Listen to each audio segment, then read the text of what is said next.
Ambassador, I will say frankly, I'm one of the people who thinks you should be expelled from this country, and I believe that that's nothing to do with you personally. It's to do with the policies of your state. And I think, along with Desmond Tutu, that the time for treating you as a normal state is over, because you're not behaving as a normal state. And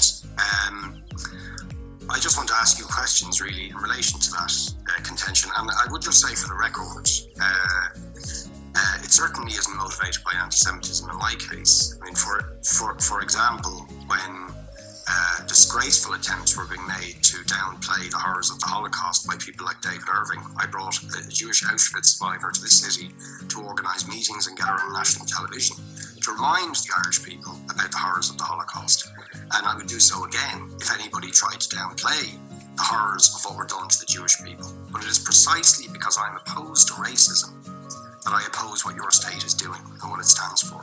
So I just want to ask you a few questions in relation to that. And I should also say, by the way, I lived for a year on Moshe Avniot Hakikar in the Dead Sea in 1987, 2 weeks before the first Intifada broke out.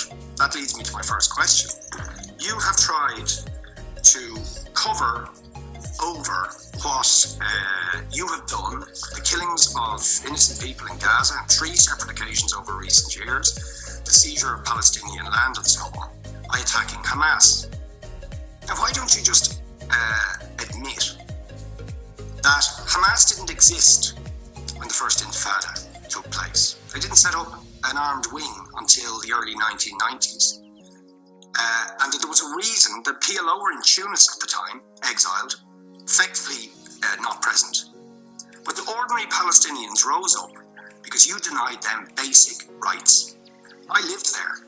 It was apartheid. It was racism. It was endemic. It was rotten.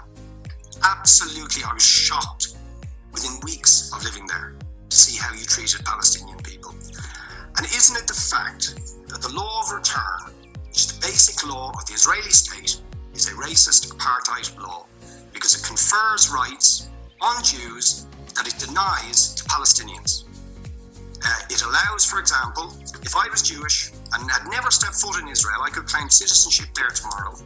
But 6 million people whose origins are in what you now call Israel, who were forced out in 1947 or 48, do not have that right.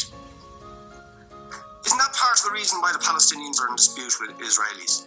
Because you deny them the right to return to their homes and to their land and to their villages, and that they have a legitimate claim, even under international law, to return, but you deny them that right. Why do you deny them that right? And why do you give that right to other people who have no connection whatsoever with the land, whether you call it Israel or whether you call it Palestine? Why do you continue to seize land, if you're serious about Oslo and the two-state solution?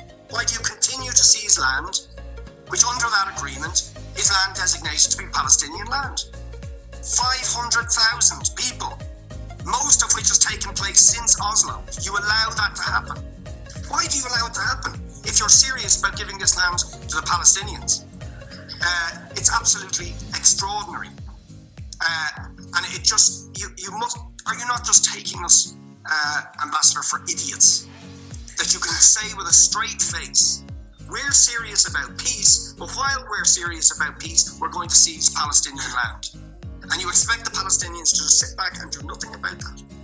And the world to accept that that is an acceptable way to behave. And you asked earlier on, what could we have some constructive solutions? Now you know what the Palestinian people have been asking for. Far less even than some people would ask for, because I believe the whole apartheid system should be dismantled. But what they've asked for is to lift the siege of Gaza. Just to lift the siege of Gaza. Let them have an airport. Let them have ports. Let them not be dictated to by a government for whom they do not vote as to what can go in and out of their territories, whether they will have power, whether they will have clean water, whether they will have medicine. What makes you think you're allowed to have nuclear weapons and the 4th biggest army in the world and visit destruction on the people of Gaza, but they have no right to defend themselves? They have no territorial sovereignty over that land. ask questions. How do you justify that? All right. How do you justify those double standards? And very lastly, Ambassador, people like Bishop Tutu, Nelson Mandela, and I would certainly describe your state as a apartheid state, with different laws for people depending on their race or religion. Now, isn't that just the case that, for example, at checkpoints going into the West Bank, there's a channel if you're Israeli or European, and there's a channel if you're Arab. Just because you're Arab. If you came into Dáil Éireann and they stopped you and said, "Are you Jewish?" "Oh no, sir, you can't come in through the same entrance as Irish people or European people because you're Jewish," you would call that racism and apartheid. But yet, you practice that. You practice that with your checkpoints and your military barriers and your apartheid wall. How can you justify that?